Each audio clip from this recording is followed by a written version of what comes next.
What's happening, everybody? Welcome back to Redemption with Jaden.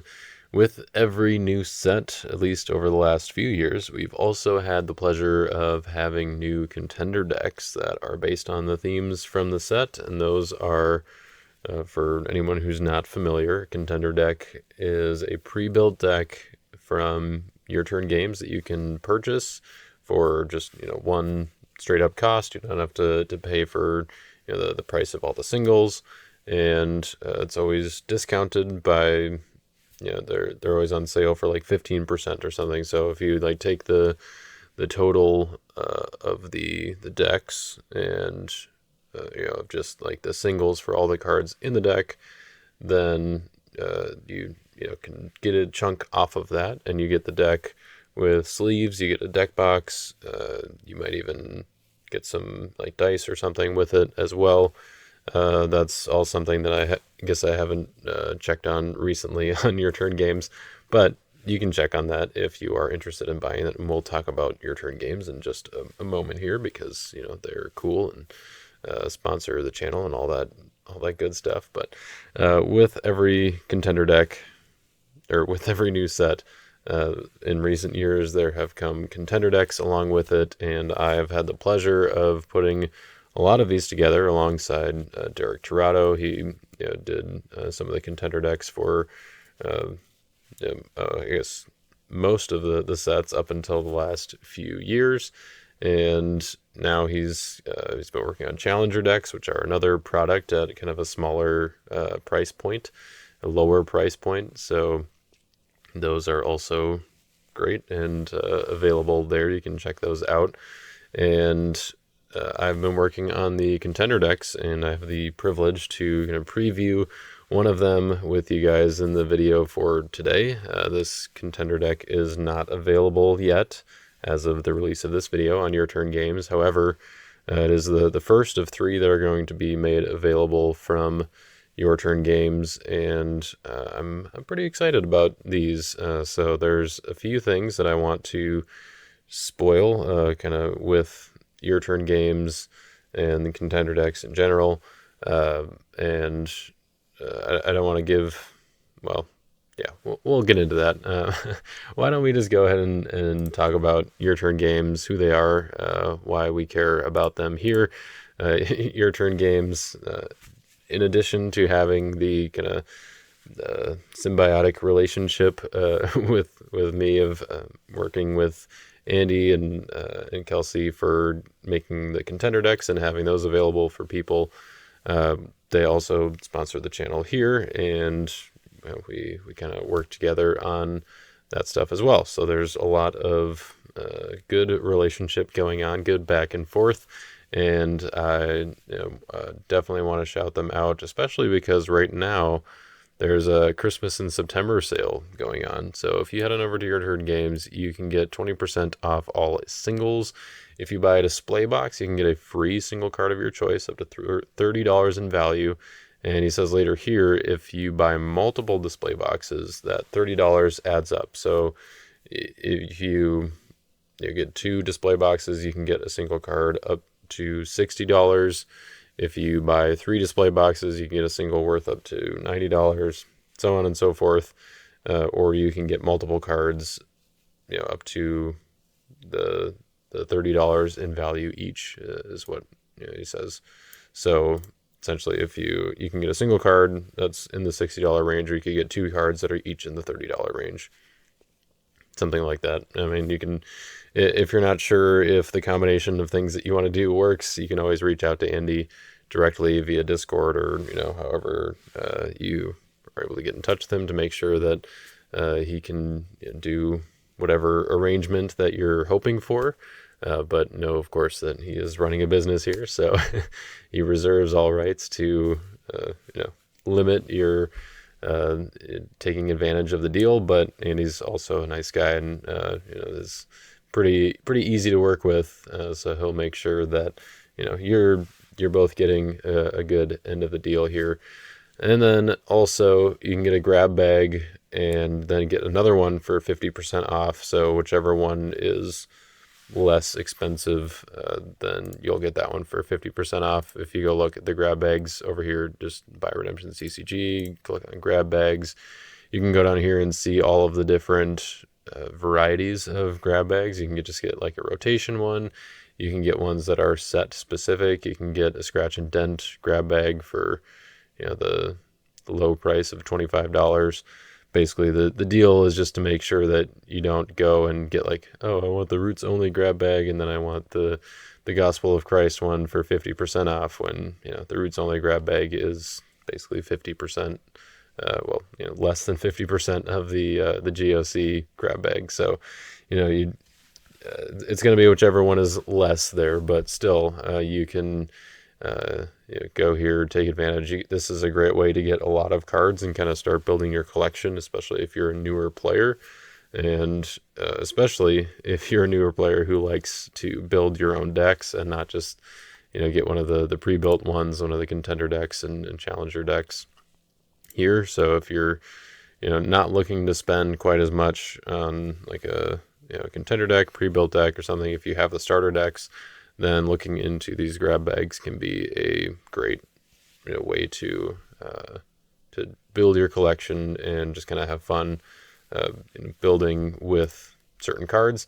You can also get a brigade specific grab bag, so you can get set specific, brigade specific. So if you have a particular brigade that you like to you want to build with, maybe it's something from one of the starter decks, or you opened a few packs and maybe you got like an ultra rare and a certain brigade or theme or something, then you can kind of customize your grab bag toward that so you can start building around it. And I think that's just a fun way to go about things, to build your collection and start trying out your hand in deck building for the game of Redemption. And the last thing here to note about this deal, like it really is Christmas in September because there's just so many deals going on. You get a free Roots pack. This one is all month long, so the whole month of September you get a free Roots pack for every $10 spent.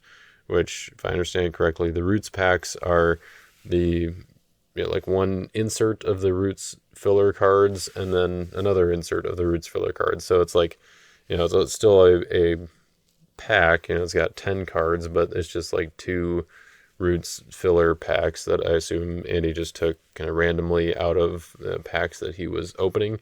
So just like not even taking them out of the little penny sleeve, but just putting them directly into a pile. Usually this is what I do with my Roots cards, like during box openings and stuff like that. And I just kind of leave them in there because you guys aren't really interested in seeing those for the most part at this point. So, all right. All that said, if you go over here to pre-built decks, it's the third one from the left here, and then contender decks right down here in the middle. You can see all the contender decks that are currently available. You can see like the price. I believe this is like the total of all the singles in the deck currently. You can see that like some of these, which were originally close to $100, have gone up since then. Haven't really been updated. Like Jerusalem Heroes and Pharisees, Disciples and Demons. These were GOC ones that were originally closer to the $100 price point, but those the price of the singles has gone up kind of as the prices have adjusted a little bit. So actually with these new ones, there's a chance that that eventually the price will go up a little bit. I mean, that's just kind of generally how it works with card games like this anyways, or collectible card games. So you can see that right now the newer ones are around $100 to $130. You can get, let's see, 109, 119, 129. So it's kind of roughly a 15% discount. You can see from what the kind of total of the singles is. So it's a great deal to take advantage, especially if you're looking to kind of just jump into the tournament scene and competitive Redemption. So this is my recommendation. I'll have a link to this page in the video description, and eventually it will include the 3 new contender decks for this set, Times to Come, that just came out this past year at Nationals. Last but not least, with the new contender decks, and I don't know if I'll get to doing this with the older new contender decks at some point, but the plan for these decks is that there will also be an additional option to make it a Type 2 version, or to, I guess, get a Type 2 add-on. So the way that's going to work is that you'll get 55 extra cards. That's going to be 50 more cards for the deck, 5 more cards for the reserve, and those will basically be able to just be like shuffled into your deck. Like, you can have them separate initially. I'm guessing Andy will kind of send them separately initially so that you can just use the deck as a Type 1 version. But if you're looking to get into Type 2, it's another way to basically have both options available. That's not necessarily always going to be the most competitive for Type 2, like to be able to build a Type 1 deck out of your Type 2, just because sometimes there are cards that you use in Type 1 that maybe aren't as good in Type 2 or something like that. But that's just the way we're going to do it to keep things simple for these contender decks. And I think for the most part, it's going to be good. Like, it's going to be decent to have all of the cards that are in the Type 1 deck also in the Type 2 deck. And I'm not going to be showing the Type 2 version today, just because there are some details still to be worked out on that, but I did want to go over the Type 1 deck and how that is going to look. So we're going to be looking over this new Daniel Babylonian's Type 1 deck. The way that the contender decks for this set are going to work is that they are more or less just built around the dual alignment enhancements that are in the set. So we got 3 of them. We got Measured Mean, which is white and crimson here. We got Return to Fight, which is the silver-black one. So that deck will be kind of Prophets, Angels, and Greeks. So both of the other decks are going to be Prophets and Angels, but just kind of different themes within those, because if I did just Angels by themselves, they wouldn't really supplement Greeks all that well. And then if I just did Prophets by themselves, they could do well with the Perfidy and Persians. Kind of some hand control stuff is going to be what's going on there, but it just made more sense to kind of take Prophets and Angels, because they work so well together in various different themes. I'm just going to be taking Zechariah and Ezekiel are a little more in the hand control direction. So those are going to be with Persians, and then the Greeks deck is going to be more like the Isaiah Angels and a little bit of the Greek force draw synergies mixed in there as well.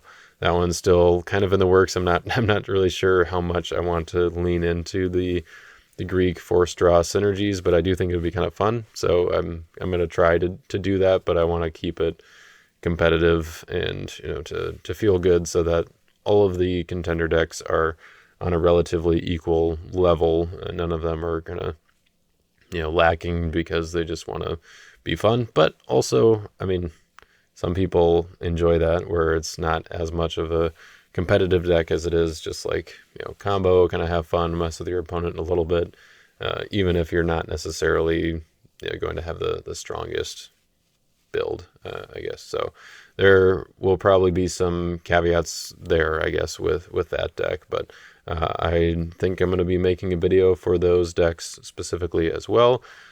Those I might combine into one video, because there might be some overlap, or I might do their own. I don't know. We'll see. I haven't quite fleshed all of that out yet, but I did want to just start pushing them out so that you guys have some familiarity with them and can know what's going on with the decks here. So I'm going to go and do a little bit of detail on some of the decisions that I made, and then we're going to be looking at a bunch of cards that would go into the deck if you were playing without a budget. I played a version of this deck in the Zoom local tournament that was the beginning, or I guess closer to the beginning. It was, I think, the second weekend in September of this year. And then there was also another tournament in Michigan that I went to where I played the kind of beefed up version of this deck, and that's where I got kind of the inspiration, some of the testing. So I have some insights from that gameplay that I can translate into here, but also some of those insights or some of the playings out of those games is the result of having Michael, the Guardian, and Ancient of Days in here. So those are like two of the big cards, two of the ultra rares from this set that aren't going to be budget friendly for this deck, but they're definitely going to be ones that you will want to add if you're playing this deck and you have them available. So I'm going to be talking about a lot of those cards as well. The version that I built, the kind of competitive version, I guess, or the no budget version, was about $400 total for the singles on your turn games. This one is probably going to come out to, or I believe is going to, barring any changes, will be about $140, 130 some. Let's see, I guess I actually have it here, but all the singles together is 123 and a half with what I have right here in front of you. Notably, this will not be the Fundraiser Son of God. This will be the K deck. It will be the Daniel Son of God from the K deck, though.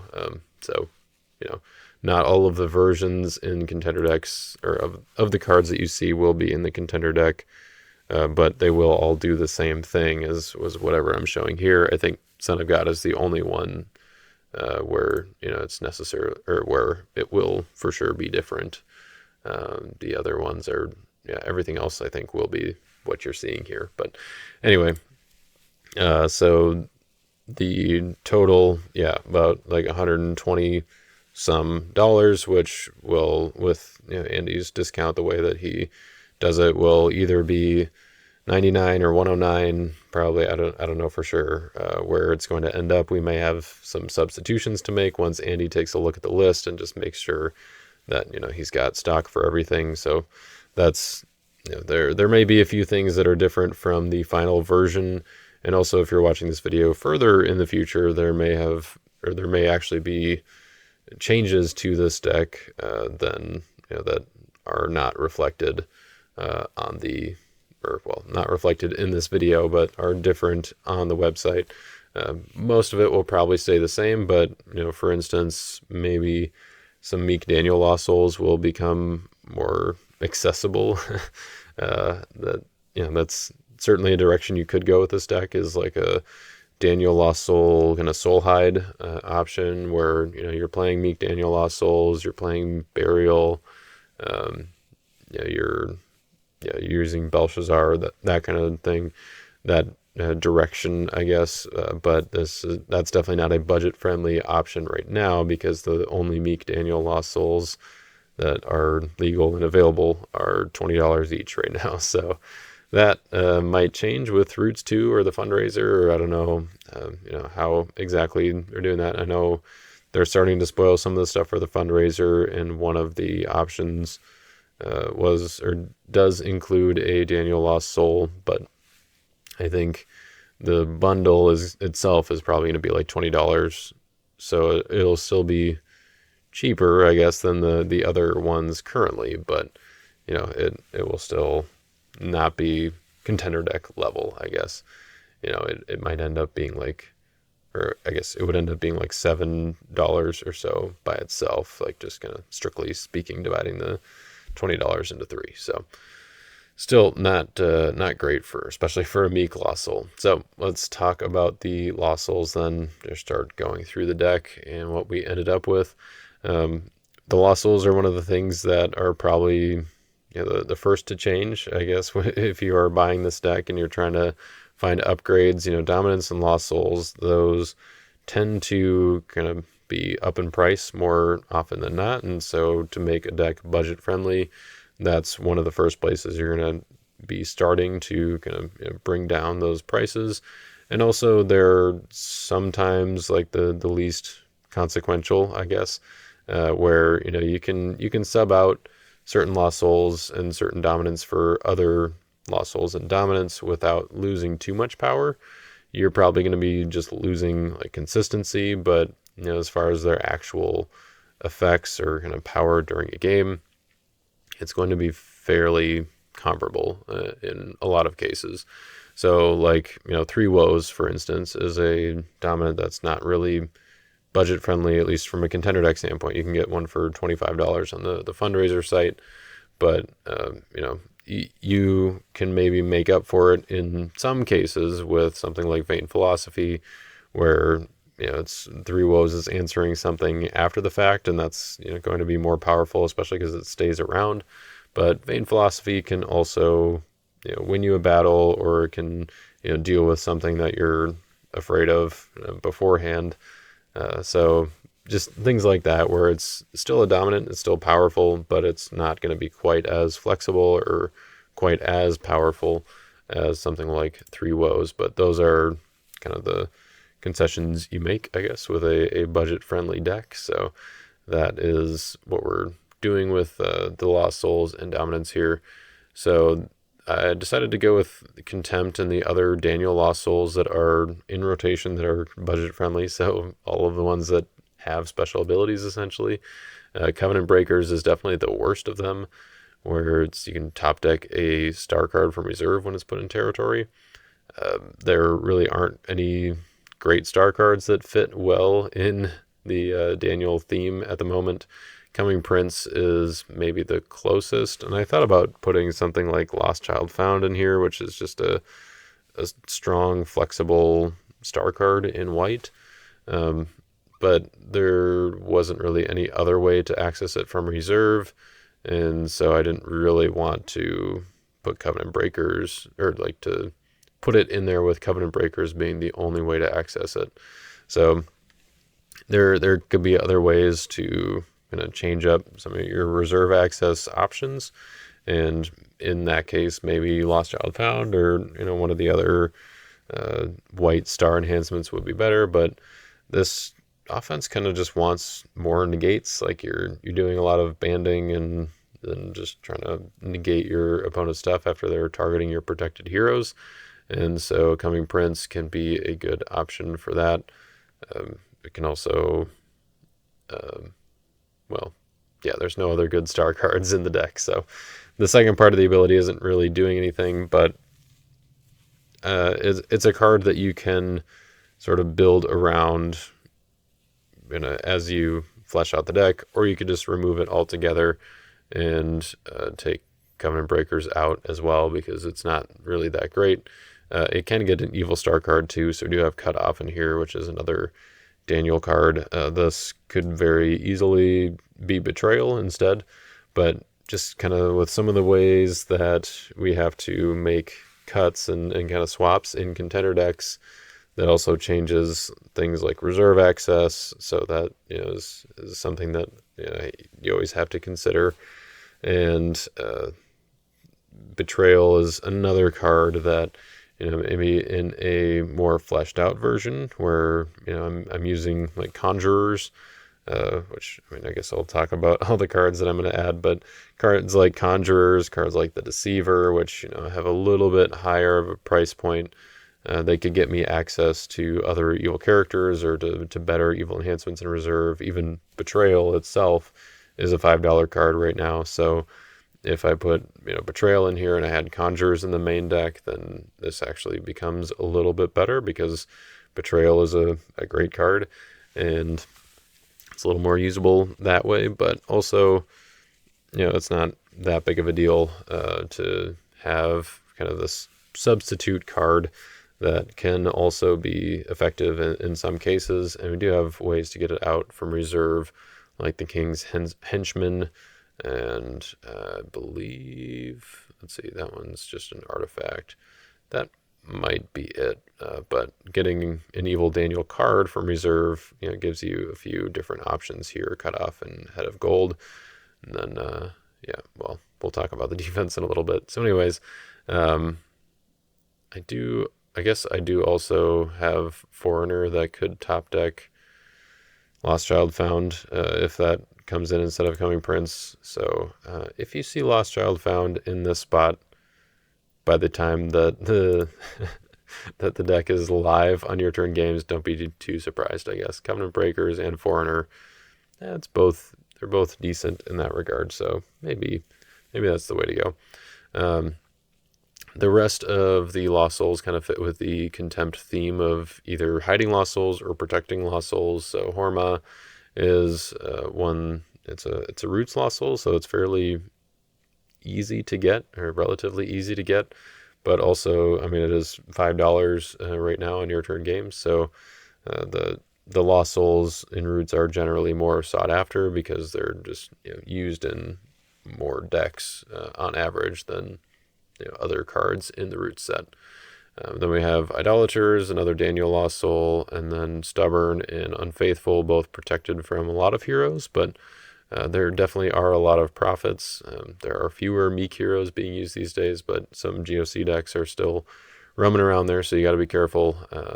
But just having multiple Lost Souls that are protected, and then other Lost Souls that can kind of hide themselves or get tucked away, just is kind of good synergy with each other, I guess.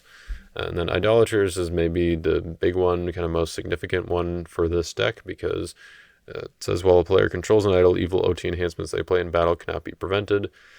This deck wants to have Idol of Nebuchadnezzar active for a lot of the game, maybe even the entire game if you have it early, because you can get a lot of value from it.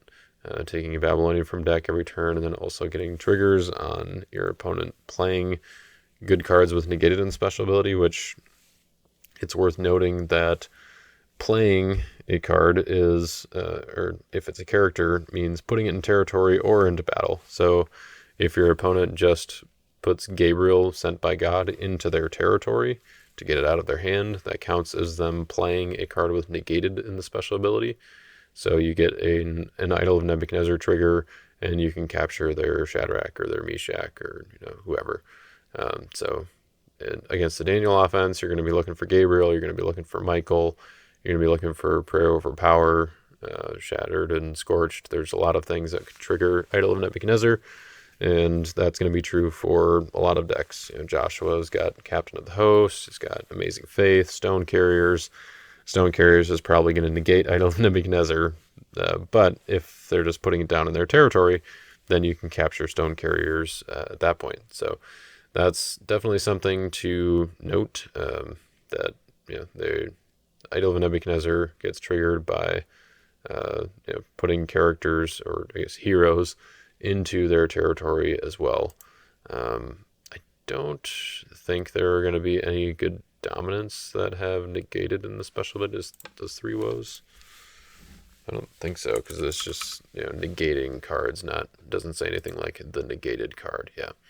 So I don't think you're going to be getting any triggers from this off of any dominance, but definitely be looking out for the heroes that your opponent's putting in their territory, and the heroes and enhancements that they're playing in battle. I guess there are some territory class enhancements that would trigger this as well. Like, I think I have some in the, Eternal Judgment, Mene, Tekla Parson, are ones that Daniel decks could be playing as well. So that's another one. Or those are other cards, I guess, to look out for. Those are not quite as common, though. So, okay. So, yeah, Idolaters, you want an Idol of Nebuchadnezzar active for a lot of the game. Also, Abomination Desolation is in here as kind of one of the cards that, because it's kind of a budget-friendly deck, we're actually kind of splashing this in as a kind of sub blocking condition. I was going to say win condition, but another alternative way to block, because there's just fewer cards that access the reserve on a budget, and that just kind of added a little more synergy. So the King's Henchman is not the card that I'm looking for. Belshazzar's 1000 is the one where you can activate a Daniel artifact from deck or reserve. So on turn 1, you can get Idol of Nebuchadnezzar out pretty early, or you could go and get one of these other 70 weeks to set up your offense, or Self-Made to start drawing some extra cards. But later in the game, you can start going to A-Bomb for more value and getting some blocks just straight off of Belshazzar's 1000 entering battle. So that can be, a good option, especially if you can activate Idol of Nebuchadnezzar and then have it active for your opponent's prep phase and their attack, and then during your block, you use Belshazzar's 1000 to activate A-Bomb. Unfortunately, you're going to end up having or not having an idol active for like Babylon in your upkeep if you, reserve A-Bomb, but that's kind of a small price to pay for getting the block there. And then you get even more value with Belshazzar's 1000 and still being able to ban to a generic Babylonian, of which we have one in this version of the deck. But you could put others if you want in, if you, add a Conjurers or Chaldeans or something like that. But anyways, those are the Lost Souls. So yeah, there is another idol here, another option. If they get rid of your Idol of Nebuchadnezzar, you can have A-Bomb active. You can just leave it active for the sake of having idolaters turned on. It's probably not the best idea, but you're not going to have any evil Greeks unless you take some from your opponent, which I guess is possible. If you capture their evil Greek to your land of bondage, it maintains its identifier. Oh, but I guess it's not evil, so yeah. So it's not going to work. It would be neutral at that point because it's a captured character and they're treated like lost souls. But it would keep the Greek identifier, so that's something to note for other cards, I guess. Anyways, let's go and look at the dominance here. The dominant lineup is going to be pretty close to kind of the competitive version of the deck. Bound in Battle, Son of God, and Perplexing Vision are all ones that you're going to be wanting to use anyway. They're all Daniel dominance, and the kind of swaps here that I made was Angel of the Lord for Ancient of Days. Ancient of Days gets you more acceleration with this deck. It's a very key part of the deck, but there's not really a good dominant alternative for that specific effect, at least that's going to be budget friendly. And so we're going to be compensating for that in other ways, but in this case, now Angel of the Lord is just going to be there for strictly battle winning, potential or dealing with annoying evil characters, and you can search for it with Seeking Compassion, because you're going to be using the OT version here, the Exodus reference, Angel of the Lord. So Seeking Compassion can take a good OT dominant from deck. You can take Angel of the Lord, and maybe you reserve one of their evil characters, then you take Angel of the Lord from your deck, and you use it to discard the other if they have, two evil characters banded into battle or something like that. New Jerusalem is kind of the obvious substitution for the Second Coming. This card is a $7 card, whereas Second Coming is $25 is the least expensive. You can find that on the Cactus fundraiser site. Otherwise, Andy also has some on Your Turn Games, but those are going to be more expensive. But they are maybe cooler looking if you're into that. You can get the full borderless one or the gold border one. But this is going to be obviously played with Son of God and with the goal of getting another rescue directly from that. But unfortunately, this New Jerusalem is New Testament. It's not like the old one, so Seeking Compassion will not be able to search for this New Jerusalem. There's no Old Testament New Jerusalem in rotation, unfortunately, so you'll just have to find your way to it. Measured Mean is a great way to dig for it.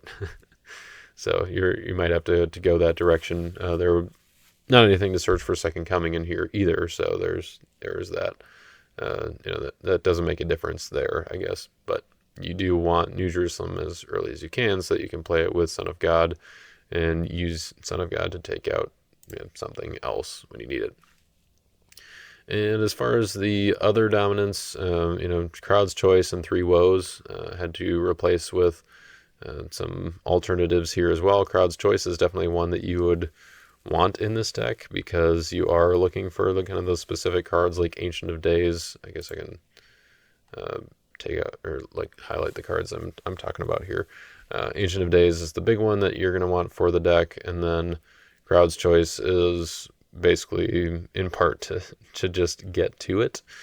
You want to be able to get to Ancient of Days early, but another aspect of Crowd's Choice in this deck is that you also want some of your territory class characters early, especially Babylonian Merchants and the Overseer. So I figured a good way to kind of compensate for the lack of kind of selection with Crowd's Choice is adding Forces Arise, which again is a little bit out of place like A-Bomb, where it's mostly going to be used with Greek defenses, but you can activate an OT idol from deck or reserve is the first part, and that's the only part that we're going to really be caring about in this deck, and it's just another way to get Idol of Nebuchadnezzar set up, and then you can just take Babylonian Merchants right away and start having that negated trigger capture ability active from the get-go. Or if you draw Forces Arise later in the game, you can just use it similar to Belshazzar's 1000 and activate A-Bomb from reserve and reserve it to discard opponent's hero in battle. So it's kind of a Christian Martyr with more flexibility, some extra steps there, but a little bit more vulnerability there as well. So if you have Christian Martyr and you don't have Forces Arise, or you just want to use it instead of Forces Arise, that would be kind of the swap you can make. You could also put it in place of Vain Philosophy, but I mentioned before, Vain is kind of in here as the Three Woes replacement, it is the Three Woes replacement, but it's going to not get you the same effect, even close, but it can set up some really big plays with this defense, especially with cards like Head of Gold that can be pretty significant, or Told to Take can have a really big impact. So if you're using Vain Philosophy to take out their negate, or whatever good enhancement or dominant that they're wanting to play before you get initiative, or to stop whatever you're doing, then use Vain Philosophy to set that up. Use Head of Gold to tear apart their territory, especially later in the game when you've got a bunch of Babylonians in play. Head of Gold can just wipe out both their offense and their defense, and cannot be prevented if used by Nebuchadnezzar, but that's a pretty limited modifier. So something like Vain Philosophy to kind of clear the way is definitely going to be your best bet there.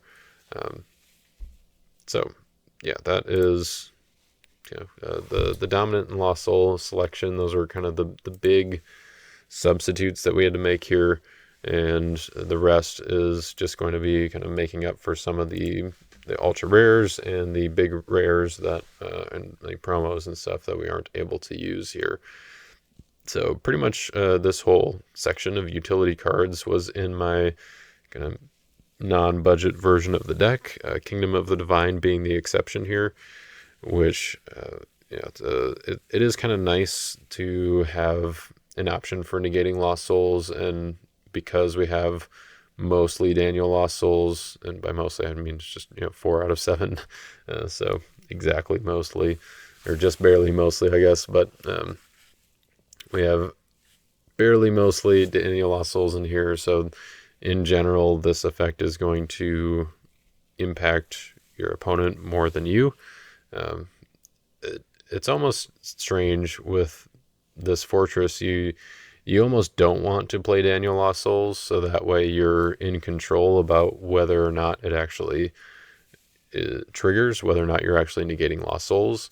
So if you're not playing Daniel Lost Souls, then you can choose to create a token if you want to, and then if you do, then you negate Lost Souls. So if you create a token with this second ability, you may create a Lost Soul token in a territory. It's going to have the same reference as Kingdom of the Divine, and then that will turn on the first part of the ability while Daniel Lost Souls and play negate Lost Souls, except Daniel Lost Souls. So if your Lost Souls are done, like you've got a lot of like if drawn or if put in play Lost Souls, you've already used their abilities, you don't really care about other Lost Soul abilities, or maybe you're using Humble and Wicked and other kind of like modifier Lost Souls that aren't going to be affected by Lost Soul negating, then you can just create a token and you can not worry about your opponent's Lost Souls.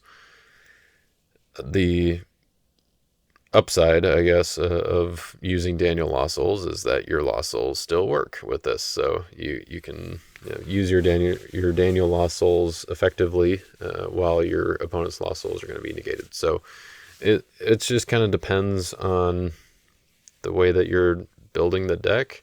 In this case, I care about it more for the fact that I can create Lost Soul tokens in my opponent's territory to rescue, because the Roots Lost Soul is one of the cards that ended up being cut.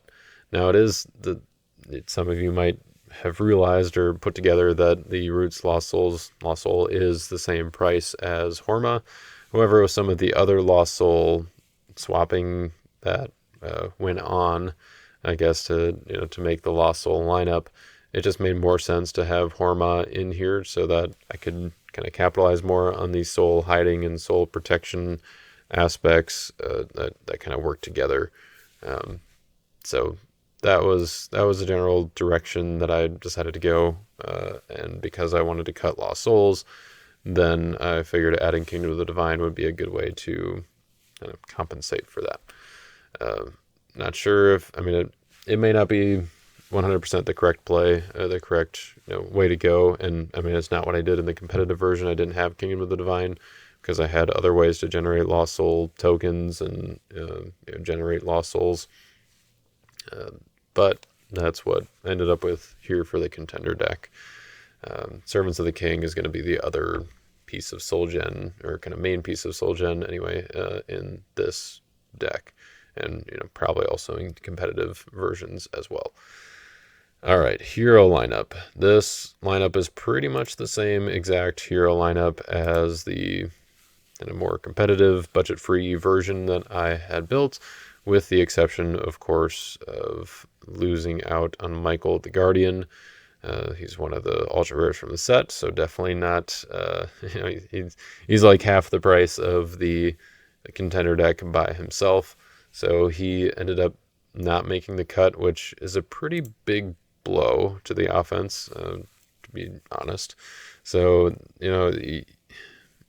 this might be one of the first cards you want to pick up. Like Ancient of Days and Michael are going to be close in like which one you want to prioritize with this deck, but I think I would lean toward Michael, if I'm being honest. I don't know. It's hard to say because Ancient of Days is just like crazy card advantage, and if you can get it out early, then you're just miles ahead. But Michael just opens up so many things, and he just protects your offense so well. And this offense isn't necessarily looking to go out there and remove your opponent's evil characters. This offense is more just looking to push out a lot of heroes into battle that have layers of different effects, like preventing enhancements with Shadrach, protecting their hands, decks, and reserves from your opponent, protecting heroes from harm with Daniel, protecting Lost Souls with Abednego, and notably this is the Prophecies of Christ version of Abednego, who is not only like a fourth of the price of the new one, but he's also 4 times better, in my opinion. If I were building more around the repeat stuff, which, admittedly, the Contender deck is kind of doing, because some of the repeat cards are a little more budget-friendly, I guess, than some of the other cards that I would be using in this deck. Even with that, that's not really what the deck wants to do. So, yeah, the POC Abednego is the way to go for sure, in my opinion. But you could build a deck that is focused a little more on the repeat stuff, and the new Abednego could be useful for that. He's also helpful for getting out some of your heroes, because he can take a Daniel or play a Daniel hero from deck. Or does it take, I don't know, one of those. But yeah, you can start getting things rolling a little more quickly, I guess. And without Ancient of Days, there's maybe a little more of an argument for that. But the other thing is that this Abednego just gives you some reserve access that you otherwise wouldn't have very easily. There's Leaders for the Lord, which is one of the ones that did not make the cut here. I don't even know if it's in my recommended cards at this point, but Leaders from the Lord is easy Daniel access from your reserve, and that's one of the cards that you could add if you feel like you want it or need it. It's going to be in the list of recommendations or cards that you could pick up, and it's actually pretty decent with cards like Four in the Fire in your reserve, but it's that's not really the attack you want to be making. So I ended up not having Leaders for the Lord in this version. And Abednego is just nice because he can kind of help set up your other cards from reserve that are maybe more situational.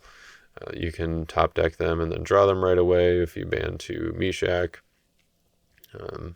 So that's just top deck like the hero you need or the enhancement that you need, and then basically for free.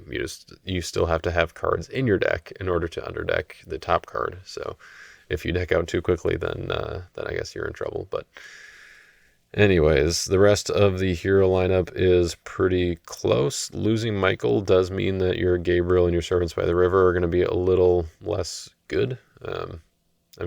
Gabriel is still going to be good because you still have a lot of Daniel humans to ban to, but you don't have kind of the other track that Michael introduces by being able to ban to a Daniel human and an OT angel. So Gabriel makes it so that you can have Michael and then 2 tracks of Daniel humans rather than just the one. In this deck, you're pretty much just going to have the one all the time, unless you've got like Four in the Fire going off of Daniel after you choose a blocker or something like that. So Gabriel kind of being in that single track is going to be a little more vulnerable to your opponent. Removing your white Daniel heroes and just leaving you with Gabriel. We do have Shattered and Scorched and Swift Beings in here, and then Coming Prince can also be used on Gabriel, of course, to help mitigate that some. But I didn't want to cut Gabriel and the other silver stuff completely because Servants by the River is still pretty good and can only ban to a Daniel Angel, so Servants can ban to Gabriel, Servants can ban to Daniel's Guardian. But I could certainly see, like, if you don't have Michael, I could see you kind of shifting a little bit to adding Leaders for the Lord, adding, you could just like move Servants of the King into the main deck and then just having pretty much a white only offense. But I do think that the silver is good and is worth it, and it's ultimately the direction that you want to be going once you get Michael in there, and then you get other cards like Faith Unbowed and Daniel's Prayer. So moving on to before I move on, I want to talk about the Interceder. This card is going to be very strong. It's also one of the cards you want reserve access for because you can use it multiple times. But this says, if your hero is harmed, you may add this card to battle. While a hero is in battle, you may reserve this card to negate an evil card. So what this means is, let's say your opponent has a Sheol, your opponent has a Gates of Hell, has a Babylonian Merchants or the Overseer, a territory class evil card that is impacting your ability to rescue. You can attack, your abilities go off, but then you can use the Interceder to reserve it and negate their evil card before they get to use it. Or, if they use Babylonian Merchants to capture your hero in battle, you can still if you have more than one hero in battle. I guess Interceder does need a hero to still be in battle. So maybe that isn't quite as reliable for Babylonian Merchants, but still, you get the idea. If they have some option or some kind of trigger that goes off, you can use Interceder to negate something in their territory because you can just reserve it to negate an evil card. Okay, but then also you can reserve it to negate something that they played in battle. So I guess this is how it would work against Babylonian Merchants, is you attack, you use a search ability on, let's say, a human here. So Eternal Believers, you take a good Daniel card from deck. Babylonian Merchants targets Eternal Believers, captures them to your land of bondage. The Interceder then sees, oh, hey, look, my hero is harmed. I'm going to add Interceder to battle.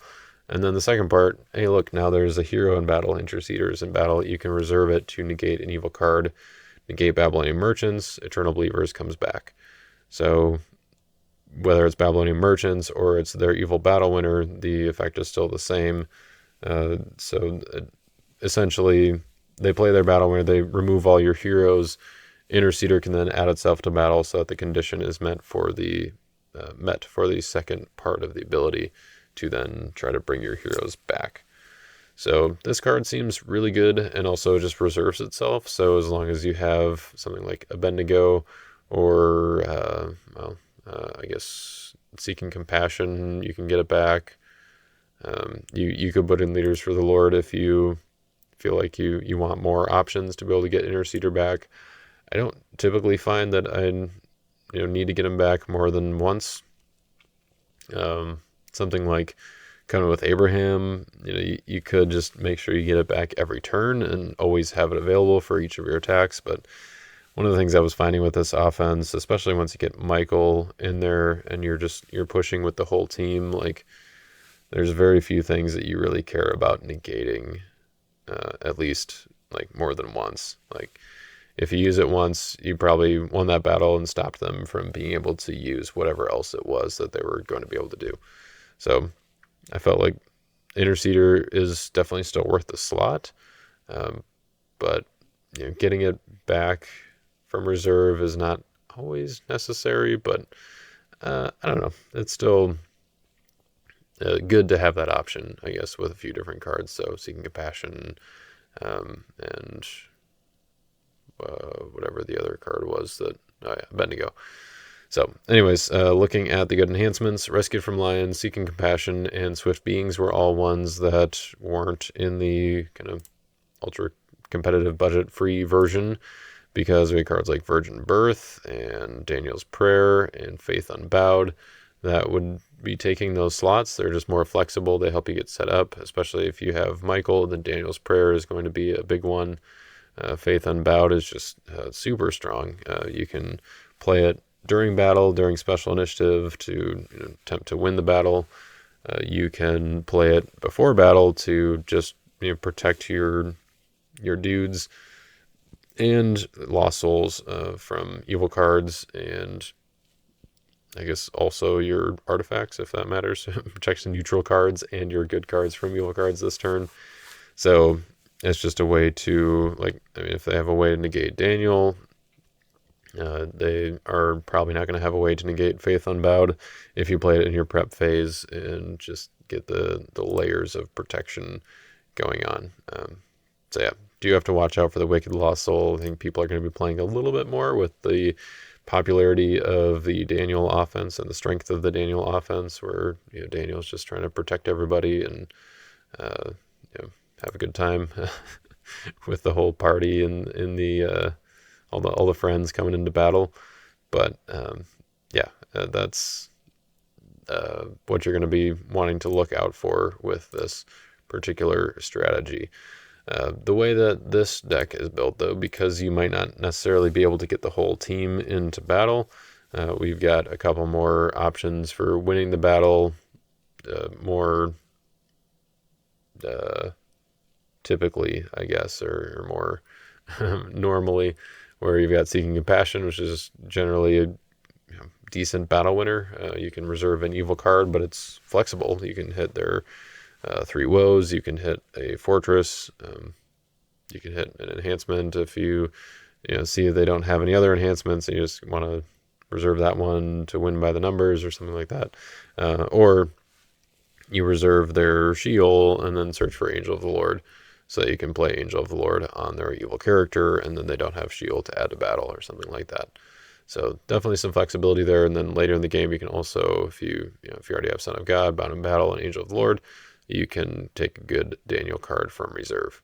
That was another reason I guess I didn't mention to keep Gabriel and the other angels in here, is that Bound in Battle is just generally strong and it's a relatively inexpensive card.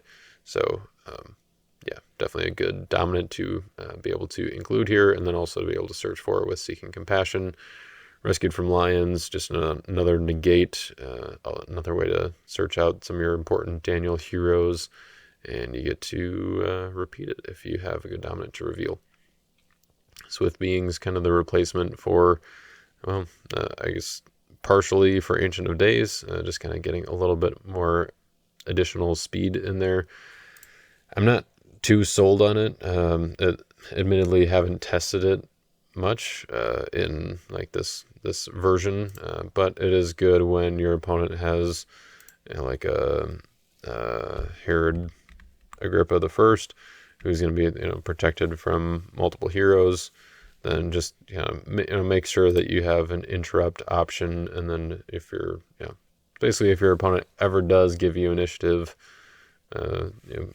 even among your massive band, then you'll be able to benefit from it, drawing some cards, and it's also good for special initiative.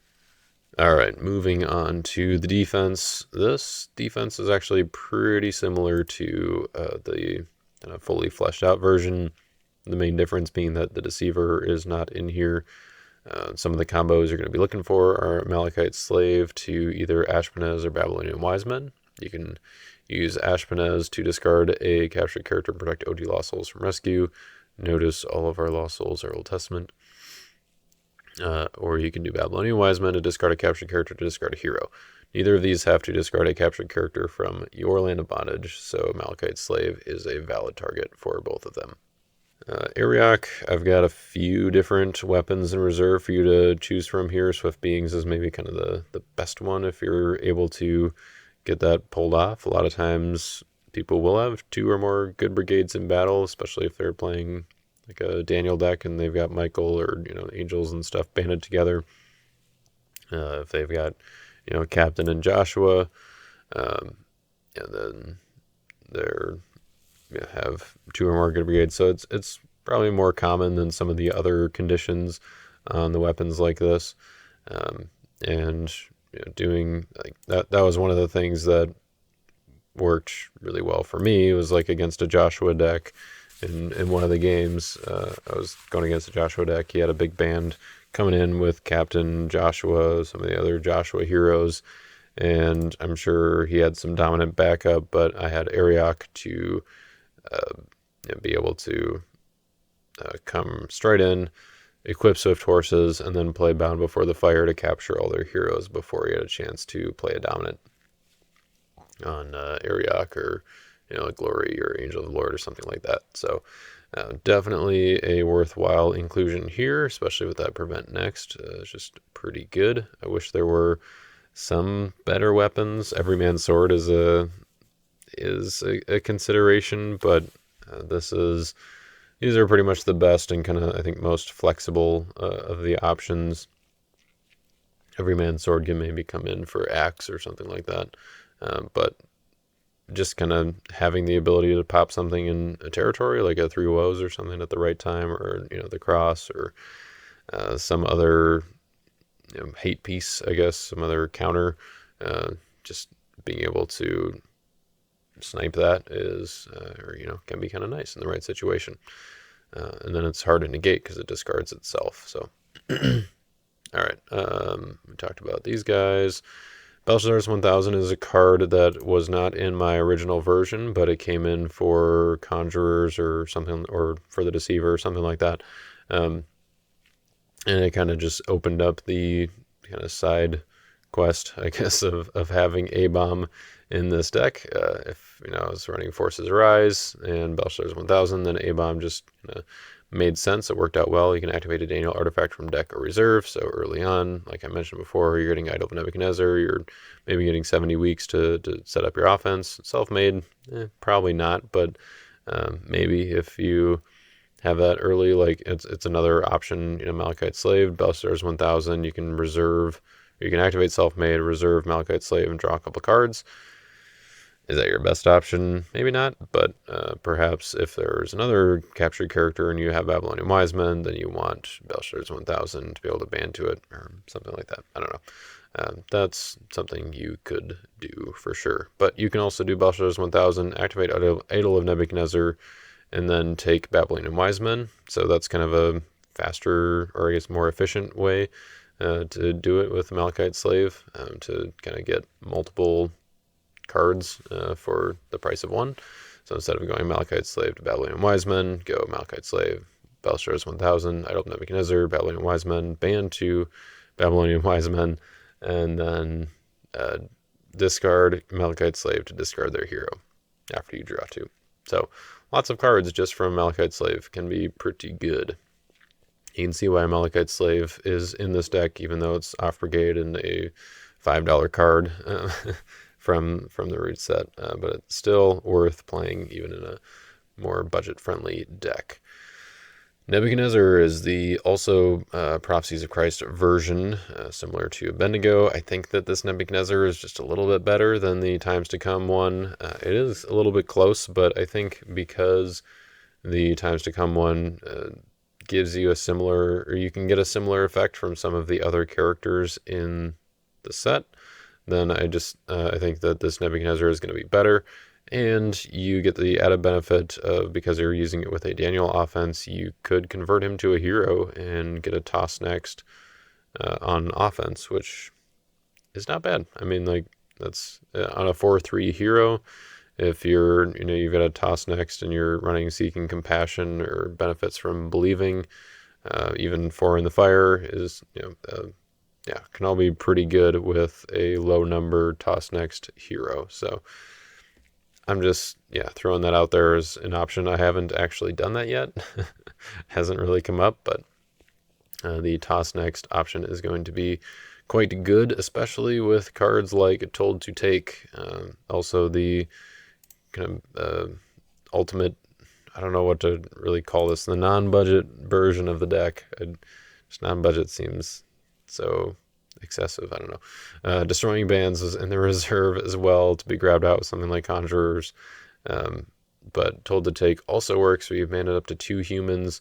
So maybe use Told to Take to capture a hero in their territory. Then you ban to Nebuchadnezzar and you ban to the Depraved.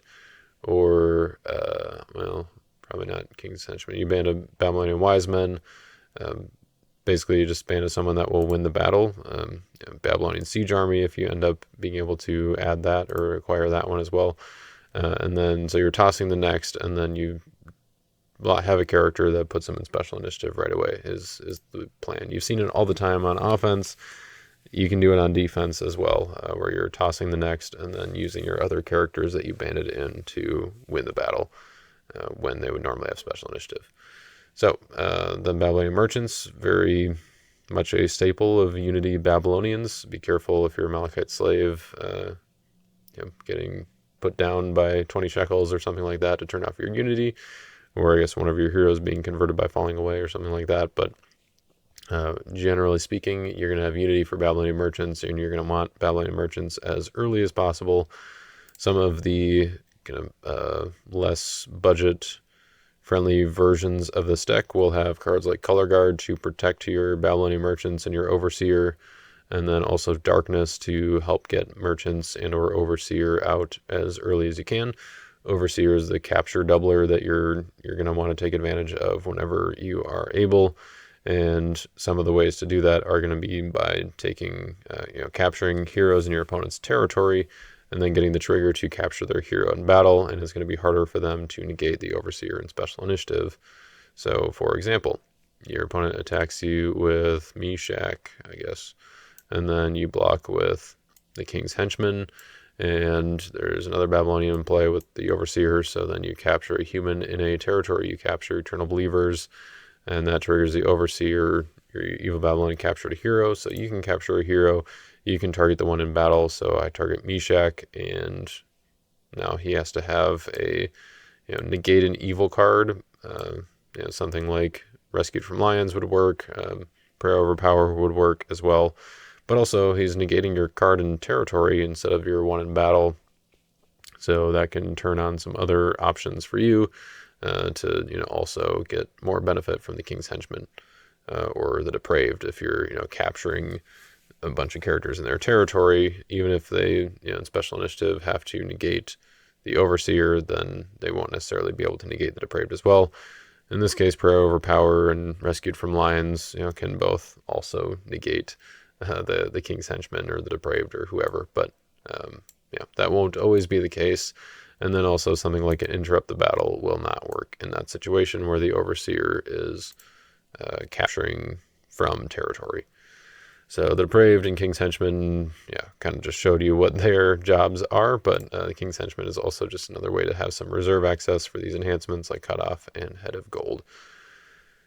And last but not least, the evil enhancements. I've actually been pretty impressed with the evil enhancement options for Babylonians that are specifically Daniel reference evil enhancements. So normally if you were playing a Crimson defense, you're going to see cards like Betrayal and Seized by Babylon in here. And Seized by Babylon was in the reserve, the kind of fully fleshed out version, but because it wasn't a Daniel card, I actually didn't really want it in deck as much. I mean, it still definitely could go in deck. It's very strong and maybe should be in the main deck, but I wanted to have mostly Daniel cards in the main deck for Ancient of Days to really minimize the odds that that misses. And so I had it in reserve. In this budget version, I don't have it in at all because it's, I want to say it's $9 right now or something like that, Seized by Babylon. But the Daniel enhancements I've actually been pretty impressed with. So we're going to be relying a lot on negates. So Besieged by Babylon and Self-Made are both phenomenal because they are negates that are hard to then interrupt to be negated themselves. They can be prevented, but if you negate your opponent's card and then both of them have the ability to top deck themselves afterwards, which not only makes them hard to target, but also means that you can reuse them. There was one game in particular where I had a pretty epic battle with Jay where we were playing a lot of enhancements back and forth, which involved me playing Self-Made. He banned into my big Daniel offense, and so I played Self-Made to negate some part of the ban, top decked it, Besieged by Babylon to negate another part of the ban or some of the protection or something like that, and then I played Measured Mean to underdeck some cards from hand and draw both of these back. So that's kind of a cool little combo you can do. You can also, if you acquire Ancient of Days, you can utilize that as well to, you top deck Self-Made and then Besieged by Babylon, and then you're guaranteed to have Daniel cards on top to take with Ancient of Days and then make sure that you can keep on going. So it's a good way to kind of use that defensively. Bound Before the Fire is just great. Single brigade scattered effect that captures their heroes. And Seize for Servitude is important to have regardless of protection stuff these days. It's also another negate. So a battle winner that can be used in Special Initiative that also has a modifier is pretty good. And it's also very broad. Just negate a good card. It doesn't have to be a good enhancement. It doesn't have to be a hero. So it can be a fortress or something that's protecting their heroes from capture or something like that. And then Told to Take, another good flexible card. You kind of talked about it before, using the capture flexibly to take a hero in their territory, or usually you don't want to put them in Special Initiative here, but even if you do, like maybe they have like You Will Remain or something like that they trigger, even after they do that, then you can still ban up to 2 OT humans. And the 2 OT humans is fairly broad. A lot of times you're going to be able to ban to your opponent's stuff if you want to, if that makes sense in the moment. But a lot of times you're going to be wanting to do like Nebuchadnezzar and some other way to put them in Special Initiative. So that is pretty much the deck. I think I talked about most of the things in the reserve already as they relate to the cards in the deck. And that's how we got to where we are now. Let's go and take a look at all of these suggested additions. The Book of Knowledge was not one that was in the full version, but I thought it would be kind of cool to activate this on defense using the dude that activates a Daniel artifact, Belshazzar's 1000, to just have if you have an extra activation, then you could activate this, but because I already had the Covenant and the Curse in there as well, and like Idol of Nebuchadnezzar is usually going to be the one I want, then I just couldn't bring myself to have Book of Knowledge in there. But if you are playing some games and you realize this effect would be good, especially the protecting from dominance and that kind of thing, then go for it. That's just, it's going to be on the list because it is a card that would work well in the deck, even if I wouldn't necessarily run it myself. The dominance, I kind of talked about those already. Most of them are fairly intuitive, and a lot of the cards are going to be just good in all decks. So Prosperity, Lawless, Humble, Cross Choice, Second Coming, Three Woes, Deceiver. They're going to be good in a lot of decks. So I'm going to focus mostly on the cards that are specific to this deck. There are a few cards that, if you do go the route that I was talking about before, where you're kind of like the Daniel, Meek-Lost Soul, Soulhide kind of thing, if you're really wanting to lean into that, then Judah Handed Over and Belshazzar the Reveler are going to be cards that you are going to want to consider. My full version of the deck did not go that direction.